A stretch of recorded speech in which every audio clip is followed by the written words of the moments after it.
The executive producer of CBS News 60 Minutes, Bill Owens, resigned today. Now, normally that would probably not be news that we would bring you, except the circumstances rise to the level of, well, alarm.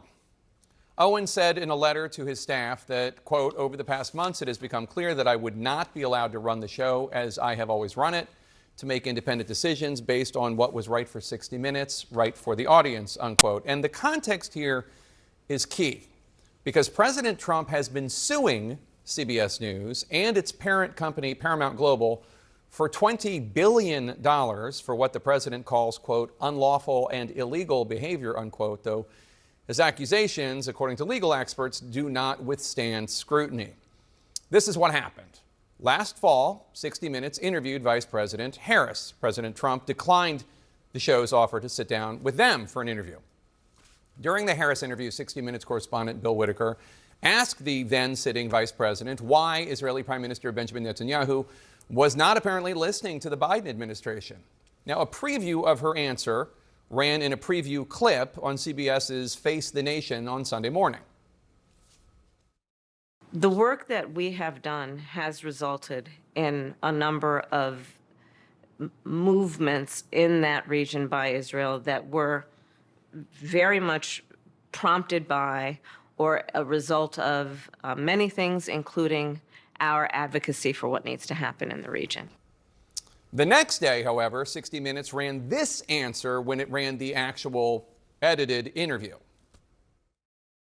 We're not going to stop pursuing what is necessary for the United States to be clear about where we stand on the need for this war to end.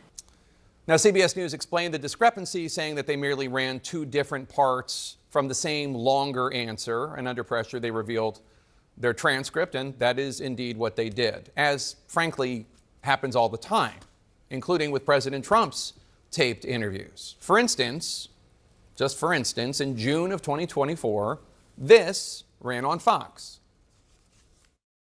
Would you declassify the Epstein files? Yeah, I would. Definitive, firm, yes, I would. But, as Semaphore noted at the time, the full unedited version featured Trump sounding far less definitive. Would you declassify the Epstein files? Yeah, I would. All right. I guess I would. I think that less so because, you don't know. You don't want to affect people's lives if it's phony stuff in there, because there's a lot of phony stuff with that whole world.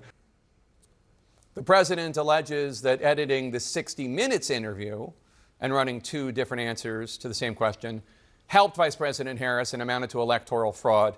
In reality, this is just editorial discretion. Editors do it all the time with recorded interviews, including all the time with taped interviews and Donald Trump by Fox. All the time.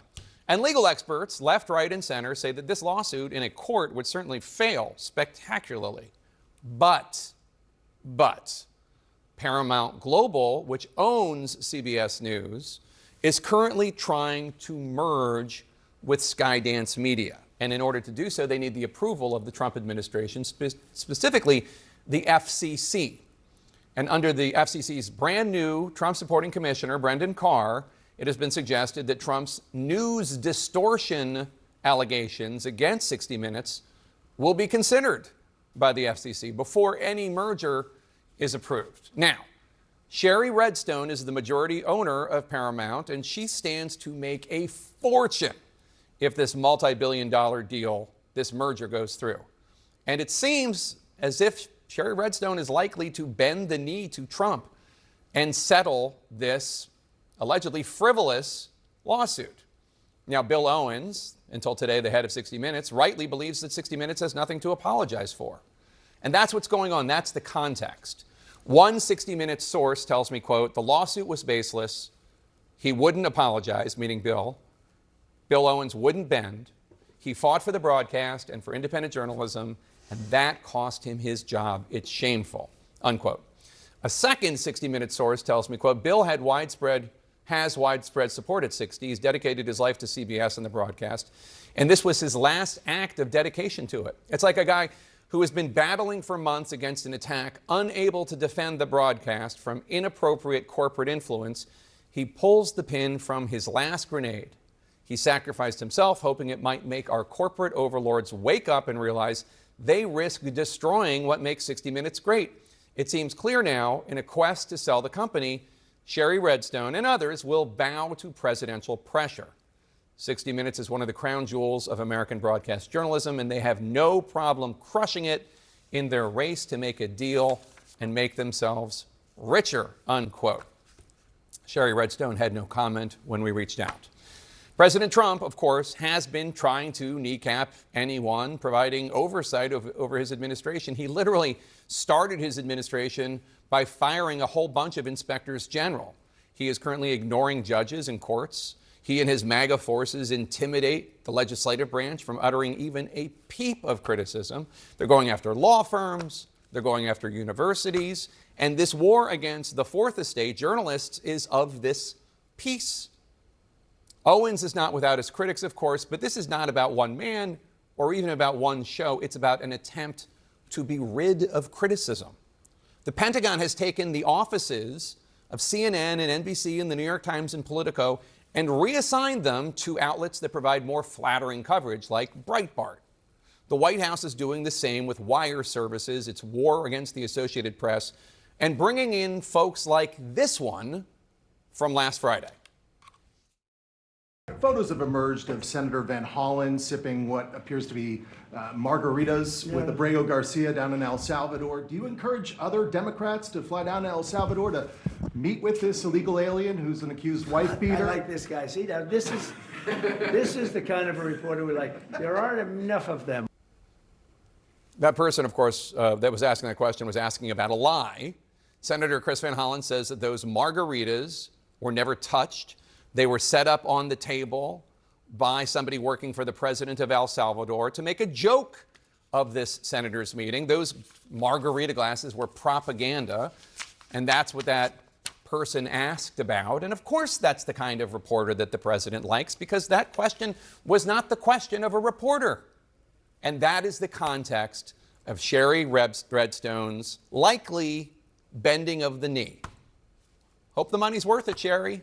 Joining us now for more perspective is Brian Steinberg, senior TV editor for Variety. You have done some excellent reporting on what is happening over at 60 Minutes.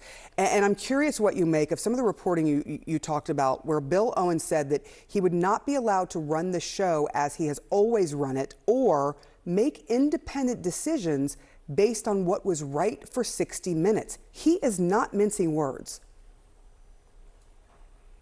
No, the show's had a long tradition. It's been on the air for, almost 6 decades of being an island at CBS News. CBS News ran one way. 60 Minutes was governed by the executive producer of 60 Minutes. I think in recent weeks and months, with parent company Paramount being under so much pressure from a Trump lawsuit, an FCC inquiry, and its efforts to be sold to Skydance Media, executives have had, less patience for independent action right now, I guess. You have reported on how this has had the ripple effect and what's happening inside 60 Minutes. What are you learning from those who have been correspondents and members of 60 Minutes for decades? One of the best shows on television, one of the highest rated shows, news shows on television. That is correct. Look, I spoke to Leslie Stahl yesterday in a story that we posted on Variety. She spoke to us on the record directly about her concerns about the show and where it's going. She's devastated by Bill Owens' decision to exit. She hopes that his exit will serve as some sort of warning to Paramount and CBS about the value of the program. This is arguably one of the jewels of journalism, American journalism. It has won many different kinds of awards. It has opened investigations, and it is seen as a A-list property. And I think staffers internally are concerned that too much meddling may undermine the show. I mean, look, Trump did hit them, CBS News and its parent company, Paramount Global, with a $10 billion lawsuit over that 60 Minutes interview that most of the country saw with former Vice President Kamala Harris, claiming that it was misedited by CBS. Do you have a sense of sort of where that stands and how much that's playing into all of this?